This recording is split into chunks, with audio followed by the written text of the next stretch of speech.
नमस्कार बालमित्रांनो, तुमचे स्वागत आहे मराठीचा प्रतिभासोबत या आपल्या यूट्यूब चॅनलमध्ये। तर आज आपण शिकणार आहोत स्थानिक किंमत। स्थानिक किंमत म्हणजे काय? एखादा जो नंबर आहे तो ज्या ठिकाणी असतो त्या ठिकाणावर त्याची काय किंमत आहे त्याला आपण म्हणतो स्थानिक किंमत। तर आपण हे पाहूया। तर स्थानिक किंमत कशावरून ठरते? तर तो कोणत्या घरात आहे, तो एकक स्थानावर आहे, दशक स्थानावर आहे की शतक स्थानावर आहे, यावरून त्याची स्थानिक किंमत ठरते। आता एकक स्थानावर असलेल्या कुठल्याही संख्येची किंमत ही तीच असते, म्हणजेच 6 हे एकक स्थानावर असल्यामुळे त्याची किंमत ही 6च आहे। तर 5 दशक स्थानावर असल्यामुळे 5ची किंमत काय होते? तर 5ची किंमत इथे आपल्याला 50 होते। शतक स्थानावर 4 आहे, तर 4ची किंमत इथे काय होतीये? शतक म्हणजेच 400।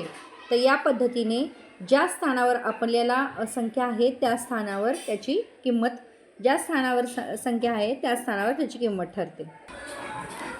इथे 639 मध्ये आपल्याला अधोरेखित संख्यांची स्थानिक किंमत सांगायची आहे। तर 639 मध्ये 9 कोणत्या स्थानावर आहे? तर एकक स्थानावर आहे। 9 एकक स्थानावर असल्यामुळे त्याची स्थानिक किंमत ही 9 आहे।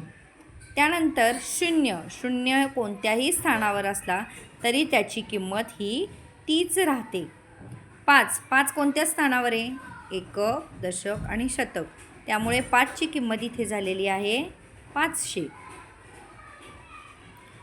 435 मध्ये 3 हा कुठल्या स्थानावर आहे? एकक, दशक, शतक, दशक स्थानावर, म्हणजेच 3ची किंमत इथं झालेली आहे 30।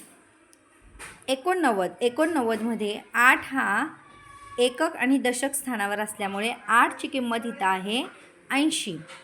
287 या संख्येमध्ये 2 हा शतक स्थानावर आहे, त्यामुळे 2ची किंमत इथे आहे 200।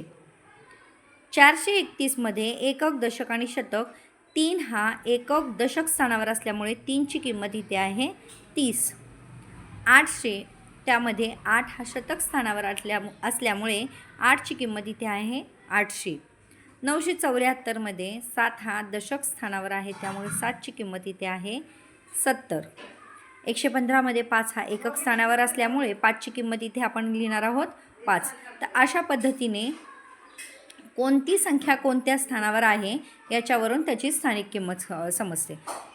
मला आशा आहे की तुम्हाला हा व्हिडिओ आवडला असेल। आवडला असल्यास लाईक, शेअर आणि सबस्क्राईब करायला विसरू नका। Thank you for watching.